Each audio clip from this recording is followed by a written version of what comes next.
Қалайсыздар достар? Сіздер бұл видеодан белсен және болмыс кітабынан ішінен өз өміріңіздің түрлі сферасы бойынша практикалық пайда алатын боласыз. Соңына дейін бізбен бірге болыңыздар.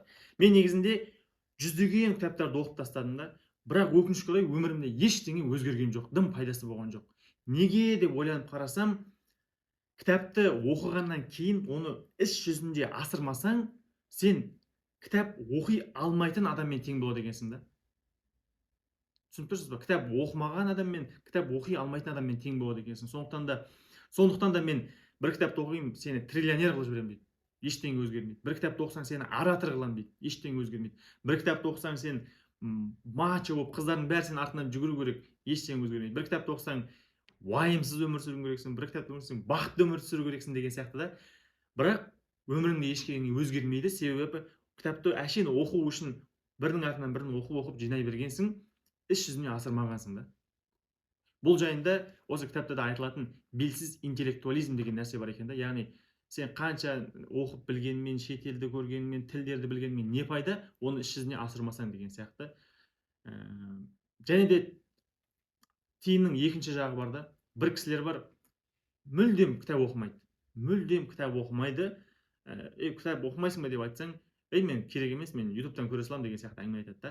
Енді мен осы жобамызда дәл осы орта жолды ұстанғым келіп тұр да. Яғни кітапты құр кеміре бермей, оны іс жүзіне практикалық жүзде асырғым келіп тұр да. Және де мүлдем кітап оқымай қоймай, арасында өзіме керекті кітаптарды оқып тұрғым келеді. Сіздерді де осыған шақырамын. Сонымен бүгін мына белсен және болмыс кітабы бойынша мен көптеген жүздеген жерлерін өзімнің қаламмен түртіп алдым. Бір 30-40-ын кәдімгі іске асыратын практикалық нәрсе ретінде белгілеп алдым. Бірақ бұл видеода сіздерге тек 7 пунктті ғана айтқым келіп тұр. Ол жерде адамның өзіне байланысты өмірдегі әртүрлі рөлдері бар ғой, мысалы бала бар, жұбай бар, бала шаға деген сияқты, сол және де қоғамдық рөлі деген сияқты кішкентайдан бүйтіп үлкенге қарай, яғни зуммен бүйтіп үлкейтіп кеткен сияқты, өзіңнен бастап, яғни қоғамдық рөлге дейінгі 7 нәрсені айтқым келіп тұр. Себебі сіздің уақытыңызды бағалап, әдейі 30 пункт емес, 7-ге қысқартып тұрмын да. Сонымен ең бірінші айтқым келіп тұрған нәрсе өз тарихыңды өзің баяндау деген идея. Яғни ол мынау 9-шы кітаптың 9-шы бетінде жазылған екен. Сондықтан да ғалымдар әр адамның жеке өмір баяны болсын, өз өмірін өзі баяндасын деп ескертеді екен. Шынымен де мынандай ғалымдар бар екен, түрлі нәрселерге алданып, өзін таппай адасып жүрген адамдарға өз тарихын өзіне баяндатқызып қояды екен да. Сол жерден айқындайды екен. Қай жерден қателескенін сол жерден байқап отырады екен да. Бұны енді өмірімізге қалай енгіземіз десек, өткен жылы ғана мен өз өмірімді бір кісіге айтып беріп отырмын да, шағым айтқан сияқты отыр екенмін да. Яғни, ойбай, мен жаңағы мектепті алтынға бітіріп едім, ұбт-ны керемет тапсырған едім, әдіс-тәсілдерім бар еді, бірақ оны мен ары қарай пайдаланып кете алмадым. Елдер сол ұбт деген теманың өзінен керемет курстар, бизнестер жасап, жаңағындай миллиардтар, миллиондарды айналдырып жатыр, ал мен оны мүмкіндік жоғалтып алдым деймін. Енді мен университетке бардым, университетті керемет бітірдім, қызыл диплом, IELTS, ағылшыннан IELTS тапсырдым, және военный кафедрада жаңағындай үздіктердің қатарында болдым. Елдер осының әр сферасын жеке бизнес қылып жатыр деймін да. Одан кейін мен белгілі бір бағдарламамен Америкада оқып келдім, белгілі бағдарламамен Еуропада тұрдым, оқып келдім деген сияқты, осының барлығы қолдана алмай қалдым. Енді осы авиация сферасында жүрмін, осыны кәдімгі нақты бекінгім келеді осында деп айтып жатырмын да. Яғни мен өткеннен дұрыс сабақ ала алмай жатырмын. Яғни зая кеткен өмір-ай деген сияқты баға беріп тұр екенмін да. Ал негізінде қарап тұрсақ, оның барлығы, міне енді түсіне бастадым, оның барлығы қазіргі мен өмірге келіп қалыптастырып жатыр екен да. Оның әрқайсысының мән мағынасы бар екен. Яғни қазіргі уақытта да мен керек кезінде ол жаққа оралып, керекті пайдамды өзіме суырып ала едекенмін да. Енді бұны өмірдегі басқа да мысалдардан көрсек болады. Мысалы, мықты кісілердің өзінің автобиографиясын, яғни өз өмір баянын жазады ғой. Сол кезде ол айлада, ауылда жүрді, аштық көрді, тоқтық көрді, соның әрқайсысынан қорытынды айтып, мынау мынандай болыпты, мынау мынандай болыпты деп кейін бағалап отыратынын байқасаңыздар болады. Болмаса қазіргі заманның да бір блогерлер, бір эксперттері де, ойбай, мен қарызға кіріп едім, одан кейін бүйтіп жібердім, ойбай, мен сотталып едім, одан кейін бүйтіп жібердім, мен отбасы қиындық көріп едім, одан кейін сөйтіп жібердім деген сияқты айтып отырады. Бұл шынымен де маңызды екен. Өйткені сен өз өміріңді құнсыздандырмай, керісінше сол қиындықтардан сен сабақ алғаныңды көре алсаң, біле алсаң, өміріңнің зая кетпегенін білесің, және де алға қарай нақ қадамдар басып, кәдімгі профессионалды деңгейде өмір сүруіңе көмектеседі екен. Енді екінші идеяны айтайын да. Яғни бұл ата-анаға қатысты да. Яғни мына жерде мысал келтіреді кітапта Виктор Франкл деген бүкіл әлемге аты танымал номер бірінші ғалымдардың жатады. Оның жазған кітаптары бүкіл әлемде бестселлер ретінде өте танымал, оқылады. Және сол өмірінде мынандай қиын кезеңге тап болған екен да. 1941 жыл екінші дүниежүзілік соғыс басталып жатыр. Бұларды қырып жойып бара жатыр. Бұда екі таңдау болған екен да. Сот өледі немістердің қолынан, болмаса солар немістердің концлагерге түсіп қиналып барып өледі деген бір таңдау. Екінші таңдау, бұл ғалым сондай маңызды адам болғандықтан бұны ақш-қа бұған жол ашық болған екен да. Кеттік, сен алып кетеміз, ақш-қа деген бұған мүмкіндік берген екен, себебі бұл ғалым кісі болғаннан. Бірақ бұл сондай өмірінің қиын шешуші сәтінде жоқ, мен кетпеймін, осы жақта қалам. Себебі өзінің ата-анасы сонда болғандықтан сөйтіп қалған екен да. Сөйтіп шынымен де концлагерге түскен екен. Бірақ жаңағы кезіндегі мен кітап жазып шығарам, университеттерде сабақ беремін деген идеяларын керісінше одан сайын пісіріп, дамытып, практика жүзінде көріп, кейін шынында да бүкіл әлемге танымал, бүкіл әлемге пайдасын тигізген сондай ғалымға, маманға айналған екен да. Дәл осы сияқты Бейсен ағамызды өмірінің шешуші сәттерінде өзінің ата-апасының көңілдеріне қарағып, сол маңызды приоритеттерді дұрыс қоя білген екен да. Енді осы кітаптан сол еске түсірді. Бұған дейін де мен қарасақ, достар, ата-анаға дұрыс көңіл бөлінбейді екен да. Біз мысалы қараймыз, ата-ана жұмақ ата-ананың табан астында деп жатады. Болмаса баяғыда бір кісі болған екен, қажылыққа барам десе, жоқ, сен бармайсың. Сенің саған мұқтаж әке-шешең бар. Солардың жағдайын жаса, сол саған қажылық болады деген екен да. Тағы бір жағдайда өз елін жерін қорғау үшін жаңағыдай соғысқа, жихадқа аттанайын десе, жоқ, сен бармайсың. Саған қамқорлығың қажет, ата-анаң бар деп тағы да бір басқа кісіні қалдырып кеткен екен. Бұл сенің ел жеріңді қорғағаның, бұл сенің жихадың деген әңгімені айтқан екен да. Яғни қарап тұрсақ, өміріңдегі жаңағы бақытты болу, оның ризық несібең де осы ата-анаға байланысты екен да. Бірақ біз ол нәрсені бір оқымаймыз, зерттемейміз, ізденбейміз. Тек кеш болғанда ғана жерді тырнап, бетімізді тырнап, жылап өкіргеннен дым пайда болмай қалады екен да. Сондықтан да осы кітапта ескертуді пайдаланып, өзімде осыны іске асырғым келіп тұр. Яғни алда келе жатқан 2025 жылды ата-ана жылы деп қойғым келіп тұр да. Сіздерді де соған шақырамын да. Соған байланысты мен бірнеше кітап та сатып алдым, бірнеше кісілермен де ақылдасып жатырмын. Яғни ол не, ол ата-ана разылығы деген не? Яғни өзіміз тіріде олар кісілер бар кезде не жасап үлгеріп қаламыз деген нәрселер да. Сол нәрселерді кішкене дамытқым келеді, пісіргім келеді да. Енді қарапайым бір іске көшкен жерімді айтып кетейін тағы да. Қарап тұрсақ, кішкентай кезінде мені өзім әкем алып жүріп, моншаларға баруды үйреткен, көрсеткен да, мысалға да. Ал қазір өзімізше біз ересек болдық, менсінбейміз. Алып жаңағы достарымызбен кетіп қаламыз, әріптестерімізбен кетіп қаламыз, болмаса бауырлар болып, жастар болып кетіп қаламыз деген сияқты. Қарап тұрсақ, өздері азақ қалып тұр да, былайша айтқан кезде. Сондықтан да мысалы соңғы осы кітапта да бір сондай бір оқиға, бір эпизод бар. Бір кісі аптасына бір күні тек қана сол әкесін моншаға апарып жуындыруға арнайды екен да. Әттең, мен неге сөйтпей жүрмін деп өзімде ойландым да. Және де сөйтіп жақында ғана міне сөйтіп әкеммен, әкемнің бауырларымен, үлкендермен сөйтіп моншаға апардық. Сөйттік та солармен, үлкендермен әңгімелесемін деп, солардың арқасын езіп беремін деп жүріп, өзім жуынып та үлгермей қалдым. Асығыс түрде басым жудым да кеттім. Бірақ рухани ләззат алдым да. Екі әкемнің ағасын, өзімнің ағаларымның жаңағы соларға жәрдемдесіп, арқасын езісіп, көк шайын, қара шайын құйып беріп жүргеннен менің жүрегімдегі кір кеткендей болды. Кәдімгідей соны сезініп, рухани ләззат ала білдім да. Енді келесі жылы, алдағы жылды соны одан сайын осы жөнінде білім тәжірибемді одан сайын арттырып, шынайы қадамдарды көбірек жасағым келіп тұр. Бұл ата-анаға қатысты болған. Келесі Үшінші идея, Бейсен Құранбек өзінің отбасының 8 қағидасы деген идеяны енгізген екен да. Негізінде ол 10 қағида болған, оның екеуі тек қана әйелінің екеуінің ортасында, ал қалған 8-ін жүрген жерінде жастарға айтып, баяндап, пайдасын түсіндіріп жүреді екен да.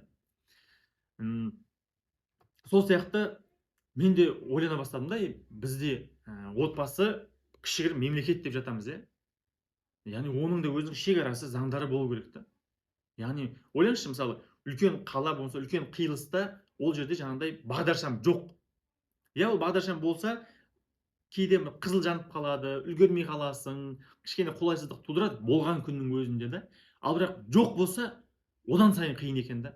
Яғни қаншама ол жерде апат болады, одан сайын сағаттап кептелістер болады деген сияқты.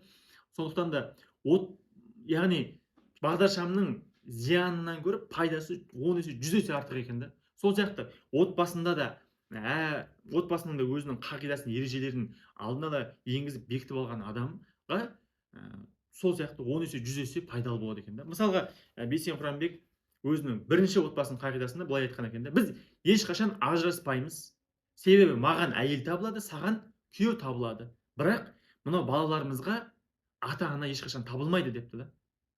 Бұл бір ережесі. Осы сияқты ережелерді енгізген екен. Енді мен де жаймендеп осындай ережелерді енгізе бастадым, өзімнің отбасыма байланысты, және де өзіме тікелей қатысты, іні қарындастарыма қатысты, және бала шағама қатысты осындай қағидаларды, ережелерді енгізе бастадым. Сіз де солай жасауға кеңес беремін. Кейін ары қарай талқылармыз, қызық болады. Және де қалған қағидасын білу үшін осы кітаптан оқып біліп алсаңыз болады. Келесі, яғни біз ата-ана жайында айттық, отбасылық жұп жайында айттық. Енді біздің өзіміз де біреуге ата-ана болып табыламыз ғой, дұрыс па? Болмаса біреуге аға, әпке болатын шығарсыз да. Сол жерде мысалы бала тәрбиесі бойынша қысқаша инструкция жазылып кеткен десе де болады да. Яғни бұл атасының тәрбиесі жайында айтқаны болады да. Яғни қараңыз, міне қараңыз, тыңдап алыңыз. Бұл қысқаша инструкция. Бұны біліп, басқа нәрсе білмесеңіз де сізге жетеді да. Бұл как керекті минимум сияқты да. Соны сізге айтып берейін. Яғни бұл атасының тәрбиесі жайында айтады. Атасы қалай тәрбие берген? Ол әділ бол, адал бол, еңбекқор бол деп сөзбен ештеңе айтпайды екен да ол. Тек қана ол ісімен көрсетеді екен. Өз ісінде адал болады, әділ болады, еңбекқор болады. Сонымен ісімен үлгі көрсетеді екен. Бірақ бұл бір жағы ғана. Екінші жағы, бұл өзінің бала шағасына, немерелеріне Бейсеннің атасы тек қана ісімен үлгі болып қана қоймай, белгілі бір тапсырмаларды беріп, соларды орындатады екен да. Түсінікті ғой, яғни ойбай, бұл не тапсырма, оны қалай орындатады деп қинаудың қажеті жоқ. Қарапайым, мысалы, балалар уақытылы ұйқыға жату керек деген сияқты. Мысалы, мектептен келгеннен кейін ол бірінші үйдің шаруасына көмектесу керек, өзінің сабағын оқу керек, одан кейін барып ойнаса болады деген сияқты. Сондай нәрселерді тапсырма беріп қадағалап отырған екен да. Енді осыны өмірімізге қалай енгізіп жатырмыз? Біз де, мен өзім кітап оқығанды жақсы көремін, үйде кітап оқимын, бала шағам көріп жүреді, яғни ісімен үлгі. Менің жұбайым да дәл солай кітап оқып жүргенін бала шаға көріп жүреді. Және де біз айына бір рет болса да кітапханаға барып, әркім өз ұнаған кітабын алып, яғни балаларға дейін соны кітапты алуға тырысамыз да. Яғни және де үйде балаларға мынаны оқы деп тапсырма беріп отырамыз. Ертегі оқып беретін уақыттар болып жатады да. Енді қызықты қараңыз. Осы еңбегіміздің бір жемісі болса керек. Бір жолы ақша жинайтын копилка дейді ғой, сондай арнап қызымызға. Сөйттік та, ал енді бұны ақша жиналған соң, ақша толған соң не істейсің десем, жүгіріп кетті да. Бір кітапты әкелді, ішін парақтап отырды да. Мен мынандай кітап сөресін аламын дейді. Яғни мындай шкаф бар, кітап салатын. Сондай аламын дейді да. Мәссаған, ананы естіген кезде бір жүрегім кәдімгі жылып қалды да. Еңбегімнің жемісі осы шығар деген сияқты. Алла тағала біз бәрімізді тіл көзден сақтасын, және де осылай жасасақ болады екен. Келесі пункт. Яғни біз өзіміз жайында айттым, отбасылық қарым-қатынастар айттым. Одан да бөлек біз ұжымдасып өмір сүреміз ғой, ұжымдағы пайдалы нәрсе. Яғни ұжым, сіз оқушы болсаңыз, мектеп болуы мүмкін, студент болсаңыз, университет болуы мүмкін, жұмыс жасайтын кісі болсаңыз, яғни сіздің әріптестеріңіз, жұмыс жасайтын жеріңіз деген сияқты. Соған байланысты Бейсен Құранбек ағамыз былай жасайды екен да. Өзі білдей бастық болып тұрса да, барады екен да, аула сыпырады екен өзі. Ауланың қарын өзі тазалайды екен. Көрдіңіз ба? Яғни бұл жерде бір елеусіз кадр деген нәрсе айтылады да. Яғни кадрлар елеусіз болған кезде ол жерде бір қырғи қабақ соғыс сияқты бір-бірін жақтырмай бір өнімсіздік түсіп кетеді екен да. Және бір эксперимент жайында айтылады. Бір жерде осыны идеясын түсіндірген ғой. Ұжымда әркімнің ісі бағалану керек. Сен соны жасауға міндеттісің деп емес, әркім бір-біріне жаңағы рахметін айтып жүру керек, бағалап жүру керек деген сияқты сондай бір ұжымда сондай практика енгізілген екен, және сол жер керемет дамыған екен да ана жерде. Сол сияқты бұл Бейсен Құранбек ағамыз да сол нәрсені өзінің бастық болып жүрген телеарнасында соны енгізген екен. Яғни елеусіз кадр бұл жерде тек қана жаңағыдай еден тазалаушы күзетшілер ғана емес, бұл жерде кәдімгі мықты мамандар да болуы мүмкін да, елеусіз қалып кеткен. Мен мысалы Астана су арнасында жұмыс жасағанмын, қазір навигацияда, әуежайда жұмыс жасаймын да. Әр жерде байқап қарасаңыздар, мынандай бір мықты кадрлар болады. Олар 10 адам, 20 адамның жұмысын жалғыз өзі жасайды да. Яғни бір кісі болады, келіп әшейін уақытымды өткізсем болады деп кетеді, ал анау болса қопарып тұрып жұмыс жасайды. Бірақ алатын жалақылары, жаңағыдай басқалардың бәрі тең болып тұрады да. Бұл жерде яғни елеусіз адам жаңағы маңызды кадр болып тұр да. Ал Бейсен Құранбек ағамыз не істеген? Мысалы, бір кадрды өзі жұмысқа шақырды ма, өзі барып қаншама бұл күн сайын айтуға оңай бағдарламасын жүргізеді, телеарнаның бастығы болып тұрады, жаңағыдай не деуші еді, Қазақстан барысы деген нәрселерді жүргізеді, көптеген жиын бар, той-томалақ бар. Бірақ бір жас маманның өзін шақырса, өзі барып әуежайдан немесе жаңа вокзалдан көлігімен күтіп алып, ана жүктерін тасымалдап көшіп жүрсе, өзі грузчик сияқты жүк тасушы болып тасып жүреді екен да. Яғни оларға сөйтіп көңіл бөледі екен. Енді кейбір жерлерде осы елеусіз кадр бастықтар болып жатады да. Яғни бастықтар өзінің қызметкерлер, жұмысшылар үшін маңызды нәрселерді жасап жүреді, өзінің басын бәйге тігіп жүреді, бірақ оны сен сондайсың, сен сондай жасауға міндеттісің деген сияқты жұмысшылар сөйтіп қарап жатады да. Сондықтан да осы нәрсені мен жаймендеп өміріме енгізе бастадым. Яғни әркімнің ісін бағалау, ол сенің міндетің деп емес.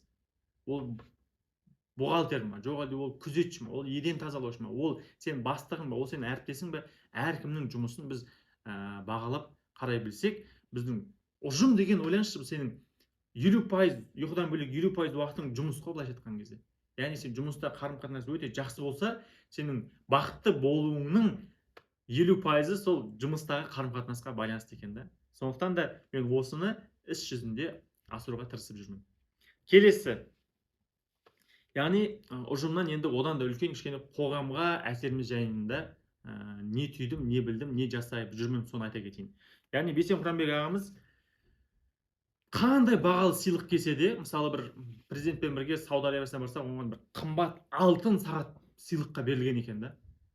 Яғни оны ол бір сыйлыққа бере салады екен, бір не деуші еді, көлік жүргізушісіне бере салады екен, күзетшіге бере салады екен, болмаса бір айтуға оңай бағдарламасына келген бір қонаққа бере салады екен деген сияқты. Яғни өзінде ұстап тұрмай ол бәрін береді екен. Және де бір ерекшелігі бұл өзінің эфирді пайдаланып, өзін мақсат көтермей, өзін төмен санап, мықты мамандардың атын эфирге шығарады екен да. Мынандай ғалым, мынандай маман деген сияқты соларды жасап тұрады екен. Және де өзінің бұлақ көрсең көзін аш дегендей, басқа да елеусіз қалып кеткен сондай қоғамдағы мамандар болса, бір шеберлер болса, соларды эфирге шығарып, соның жағдайын жасап жүруге тырысады екен да. Яғни бұның айтуға оңай харекет деген бағдарламалары қарапайым халыққа арналған екен да. Солардың мәселелерін шешуге, соларды көтеруге, дамытуға арналған екен. Енді бұны өміріме қалай пайдаланамын? Мен де өзімше қазақ тіліндегі авиациялық блог жүргіземін да Инстаграмда. 10.000 шақты оқырман қазір болып тұр. Енді сол жерде де мен неге осы идеяларды қолданбасқа дедім да, алдында маған бір әуе саяхатын сыйлаған болатын да бір кісілер. Яғни кәдімгідей ұшаққа отырасың, штурвалды, яғни рулін басқарып көресің, Алматының үстінен таулардың үстінен ұшып көресің деген сияқты маған біреу сыйлаған еді. Мен оны алдым да сол оқырмандарымның ішінен бір кісіге сыйлап жібердім. Себебі авиацияға қызығатын, сондай армандап жүрген, бір ұшып көрмеген сондай бір кісіге сол нәрсе бұйырды. Енді ол ұшақта ұшып қана көрмей, өзі басқарып көретін болды. Және де тағы бір кісілерге көмектескенім үшін маған бір сумка сияқты сыйлық берген болатын. Оны да біреуге сыйлап жатырмын. Және де бір ниш, яғни Назарбаев мектебіне барып авиация мүмкіндіктері жайында айтқан кезде маған бір кітап сыйлап жіберген етін. Оны да бір кімге керек соған бергім келіп, соны сақтап жүрмін да. Сол сияқты өзімнің Instagram блогымды осылай пайдаланып жүрмін. Және де жаңа мықтыларды мойындауды да іске қосқым келіп жатыр да. Себебі мен Instagramда қазақ тілінде жүргізгеннен кейін көп адам олай жасамайды екен. Елдер ойлайды, ойбай, авиация саласындағы ең үлкен маман деп ойлайды екен да. Жоқ, негізінде нағыз мықты мамандар, мысалы біздің қазір навигацияның өзінде, диспетчерлердің өзінде, мысалы ақтөбелік әуе диспетчерлері бүкіл әлемдік бір жетістікке жетіп, соны әлем мойындатқан жоба жасап, соны жеңіп алды да, мысалға. Нағыз міне шеберлер сонда жүр. Және де авиация саласы тұрмақ, космосқа ұшып келген өзіміздің үлкен буын ағаларымыздың көзі әлі болса да тірі жүр да. Яғни біз соларды дәріптемей, тек қана өзімізді айтып қойып, сен күштісің, мықтысың дегенге мәз болып жүре береміз да. Яғни эфирде шын мықтыларды мойындауды да өзінің Instagram блогымда соны енгізгім келіп жатыр да. Және де бұлақ көрсең көзін аш дегендей, осы авиация саласына қатысты біреулер жаңағыдай пайдалы бір блог жасағысы келеді, бір нәрсе видеолар жасағысы келеді, соларды да қолдауға тырысып жүрмін. Яғни ойбай, менің нанымды жеп қояды деген сияқты емес. Жоқ, аямастан оларға да қолдау көрсетіп, міне өзімнің видеоларымда, посттарымда, историяларымда соларды бір-екі рет болса да көрсетіп қоюға тырысып жүрмін. Яғни міне іске, практикаға асырып жатырмын десем болады. Яғни енді қорытындысы, жетіншісі, соңғысы, Бейсен ағамыз өз ауылына барып, белгілі бір нәрседен жарыстар ұйымдастырғызып, өзі демеушісі болып жүреді екен да. Соны қарақты, неге солай жасамасқа деп шешім қабылдадық. Біз де осы Тараздағы Бейсен және болмыс кітабын оқып, өзіміздің кітап клубымыз бар. Сөйттік та, мәссаған мынау осы 21-ші ғасырдың кәдімгі тұлғасы, елдің халықтың алдында жүрген адам, бұл жай ғана бір журналист емес, бұл кәдімгі халықтың қамын жеген, отбасылық болсын, спортқа байланысты болсын, жеке дамуға байланысты болсын, өзінің кәдімгі күшті принциптері бар, сондай тұлға екен. Мынаны кітап оқу арқылы соны танып біліп, мынаны басқа да жастар білсе екен деген мақсатта Бейсен ағамызға ұқсап біз де жарыс өткізгелі жатырмыз. Ол дәл осы кітаптан 21 желтоқсан күні біз кітап сайысын ұйымдастырып жатырмыз. Оған біз өзіміздің уақытымызды, энергиямызды, ресурстарымызды, керек десең өз қалтамыздан ақша шығарып осыны ұйымдастырып жатырмыз да. Ол 21 желтоқсан күні болады. 13 желтоқсанға дейін сіз біздің қатысам деген топқа кіріп үлгерсеңіз болады. Біз әзірге бұны Жамбыл облысына арнап жасап жатырмыз. Кейін бәлкім үлкейтерміз, яғни 13-не дейін осы жарысқа қатысушылардың тобына кіріп үлгеріңіздер. Себебі ар жағында бір апта кітапты оқуға қалу керек қой. Бұл қатты үлкен емес, 200-дей ғана бет, бірден оқып тастауға болады. Сондықтан да міне бұл да бір практикалық қадам біздің тарапымыздан. Осы сияқты достар, сіздерді жарысқа шақырам. Осы айтылған 7 пункттің ішінен біреуін болса да алып өміріңізге енгізуге шақырам. Әйтпесе осы 5-10-15 минутыңыз сіздің де менің де зая кеткен болмас үшін бір нәрсені болса да іске асыруға шақырамын. Және де мені қолдап отқандарыңызға алдын ала рахметімді айтамын. Бөлісіңіздер, тіркеліңіздер, лайк қойыңыздар деген сияқты осы жобаны әрі қарай жалғастыруға ниеттімін. Баласоғымда мынау кітап сайысында кездескенше, болмаса келесі кітап талқыда жолығамыз.